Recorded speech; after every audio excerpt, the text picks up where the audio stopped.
নমস্কাৰ সকলোকে স্বাগতম জনাইছো মোৰ ইউটিউব চেনেললৈকে আশা কৰিছো সকলোৰে ভাল আজি এই ভিডিঅ'ৰ জৰিয়তে এটা অত্যন্ত গুৰুত্বপূৰ্ণ বিষয় আলোচনা কৰিব বিচাৰিছো আপোনালোকে সহযোগ কৰিব আৰু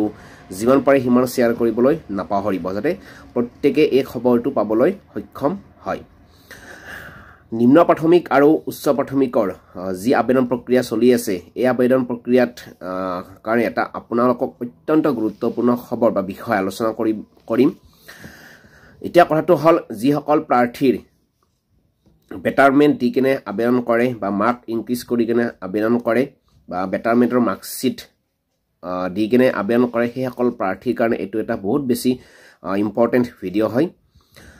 কথাটো হল যেতিয়া আপোনালোকে মাৰ্কশিট আবেদন আপলোড দিব বেটাৰমেন্টৰ তেতিয়া আপোনালোকৰ আগৰ যিখন পুৰণ অৰ্থাৎ ৰেগুলাৰ যিখন মাৰ্কশিট বা সাৰ্টিফিকেট আছে সেইখনৰ একেলগে আপোনালোকে পিডিএফ কৰি আপলোড দিব বহুতে বেলেগ বেলেগ দি দিয়ে বা নেজানে আৰু নেজানাৰ কাৰণে কি হয় আবেদন প্ৰক্ৰিয়াটো ভুল হয় আৰু তেতিয়া হয়তো ৰিজেক্ট হোৱাৰ সম্ভাৱনা থাকে আৰু কিছুমানে কি কৰে আগৰ যিখন ৰেগুলাৰৰ সাৰ্টিফিকেট মাৰ্কশিট সেইখন নিদি কিনে বেটাৰমেন্টৰ দি দিয়ে যেটো নেকি আপোনাৰ এপ্লিকেশন ভুল হোৱাৰ বা ৰিজেক্ট হোৱাৰ চান্স থাকে গতিকে আপোনালোকে যেতিয়া আবেদন কৰিব হে আবেদন প্ৰক্ৰিয়াত মানে সকলোতে কৰিব নালাগে যত মানে অভিজ্ঞ কম্পিউটাৰ চেণ্টাৰত গৈ কিনে আপোনালোকে কামবোৰ কৰিব যদি এই ডকুমেন্টছবোৰ আপলোড দিওতে মানে কি ভুল হয় দিলে আপোনালোকৰ এপ্লিকেশন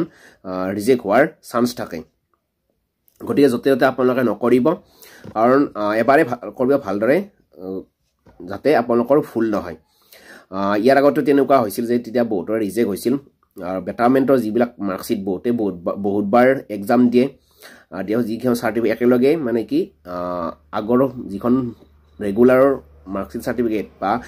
এতিয়া বেটাৰমেন্টৰ যি মাৰ্কশিট সেইখন একেলগে গোটেইখনে গুঠি দিয়ে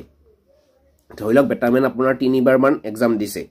সেই 3বাৰৰে মাৰ্কশিট কেখন আপলোড দিয়ে আৰু পুৰণা 4খন মান হৈ যায় আৰু তেতিয়া আপোনাৰ যি পাৰ্সেন্টেজ হেতু বহুত বেছি হাই হৈ যায় আৰু তেতিয়া আপোনাক ৰিজেক্ট কৰি দিয়ে জবৰ তেনেকুৱা ঘটনা ঘটিছে যে বহুতে মানে কি বহুত কেইখন মাৰ্কশিট আপলোড দিছিল বেটাৰমেন্টৰ বা মাৰ্কশিট যি মাৰ্ক ইনক্ৰিজ কৰা সাৰ্টিফিকেট দিয়াৰ পিছত কি হৈছিল তেওঁক ৰিজেক্ট কৰিছে গতে হেতু ভুল আপোনালোকে নকৰিব এখনেই যিখন আপোনাৰ গ্ৰহণযোগ্য বুলি ভাবে সেইখনেই বেটাৰমেন্ট এখনেই দিব আৰু আপোনাৰ ৰেগুলাৰখন এই দুয়োখন একেলগে পিডিএফ কৰি আপোনালোকে আপলোড দিব তেতিয়া একো সমস্যা নাথাকে গতিকে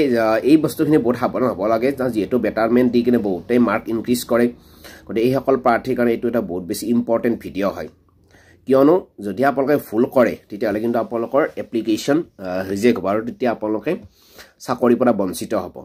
গতিকে এই ক্ষেত্ৰত আপোনালোকে কোনো পধ্যেই ভুল নকৰিব যত অভিজ্ঞ চেণ্টাৰ আছে কম্পিউটাৰ তাত গৈ কিনে আপোনালোকে কামবোৰ কৰিব আৰু ৰেগুলাৰৰ মাৰ্কশিট বা বেটাৰমেন্ট মাৰ্কশিট এইখন বেলেগ বেলেগকৈ আপলোড নিদিব দুয়োখন একেলগে পিডিএফ কৰি বনাই কিনে আৰু টোটেল মাৰ্কখিনি আপোনালোকে লিখি দিব ধৰি লওক যিখন সাবজেক্ট আপোনালোকে মাৰ্ক ইনক্ৰিজ কৰিছে সেই কেখনৰ আৰু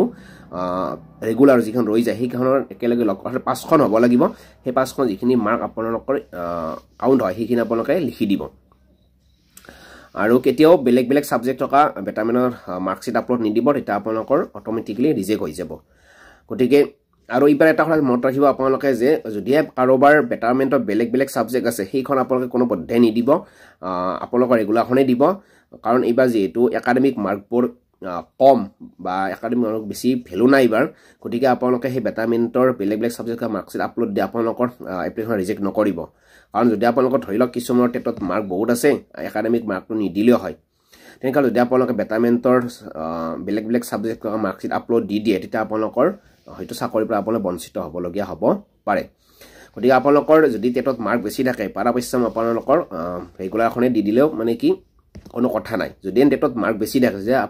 আপোনালোক ভাবি ল'ব যে মোৰ টেটত বহুত মাৰ্ক আছে গতিকে মই ৰেগুলাৰখন দিলে হৈ যাব কাৰণ একাডেমিক মাৰ্কৰ বহুত বেছি গুৰুত্ব নাই হেতু আপোনালোকৰ ওপৰত ডিপেন্ড কৰিব মই মানে জাস্ট আপোনালোক কথাখিনিয়ে কৈছো যে আপোনাৰ টেটত মাৰ্ক বহুত আছে 110 মান আছে তেনেকৈ আপোনালোকে বেটাৰমেন্টৰ মানে কি মাৰ্কশিট বা সাৰ্টিফিকেটখন নিদিলেও হৈ যাব পাৰে হেতু আপোনালোকে নিজে বিবেচনা কৰিব আৰু ৰেগুলাৰখন আপোনালোকে ৰেগুলাৰখনে দি দিব পাৰে কাৰণ যেহেতু টেটত মাৰ্কটো বহুত বেছি ইম্পৰ্টেণ্ট হয় টেটত মাৰ্কটো বহুত বেছি প্ৰাধান্য দিছে গতিকে এই ক্ষেত্ৰত আপোনালোকে নিজে কথাখিনি বিবেচনা কৰিব যাতে আপোনালোকৰ ভুল নহয় ভুল হ'লে যাতে আপুনি ৰিজেক্ট হ'ব নালাগে আৰু যদিহে দিয়ে তেতিয়াহ'লে চেম ছাবজেক্ট থকা হ'ব লাগিব গতিকে এইটো আপোনালোকে কেতিয়াও ভুল নকৰিব আৰু কিছুমানে কি কৰে যে বেটাৰমেণ্টৰ যেতিয়া এক্সাম দিয়ে সেই পাছিং ইয়াৰটো সেইটো ইয়াৰে দি দিয়ে কিন্তু সেইটো ভুল নকৰিব যে আপোনালোকৰ পাছিং ইয়াৰটো আপোনালোকে ৰেগুলাৰ যেতিয়া হায়াৰ ছেকেণ্ডেৰী পাছ কৰিছিল সেইটো ইয়াৰে দিব গতিকে মাৰ্কটোৱে আপোনালোকে ইনক্ৰিজ কৰিব পাৰিছে গতিকে মাৰ্কটো আপোনালোকে ইনক্ৰিজ কৰা চাৰ্টিফিকেটখন দি দিব কিন্তু পাছিং ইয়াৰটো আপোনালোকে সেই আগৰ যিটো পুৰণা পাছিং ইয়াৰ ৰেগুলাৰ আপোনাৰ যিমান চনত পাছ কৰিছিলে ধৰি লওক আপোনালোকে 2006 চনত ৰেগুলাৰত হায়াৰ ছেকেণ্ডেৰী পাছ কৰিছিলে কিন্তু আপোনালোকে 2018 চনত কি কৰিছে বেটাৰমেণ্ট দিছে গতিকে আপোনালোকে বেটাৰমেণ্ট যি আপোনাৰ মাৰ্কটো ইনক্ৰিজ কৰিলে আপোনালোকে মাৰ্কে ইনক্ৰিজ কৰিছে কিন্তু আপোনালোকৰ পাছিংটো সেই 2018 চন কি আগৰ সেই পুৰণা চনটোৱে দিব লাগিব কিন্তু আপোনালোকে বেটাৰমেণ্ট যেতিয়া আছে সেইটো আপোনালোকৰ পাছিং ইয়াৰ হ'ব নোৱাৰে গতিকে এইখিনি ক্ষেত্ৰত বহুত বেছি আপোনালোকে সাৱধান হ'ব লাগিব যিহেতু এইবাৰ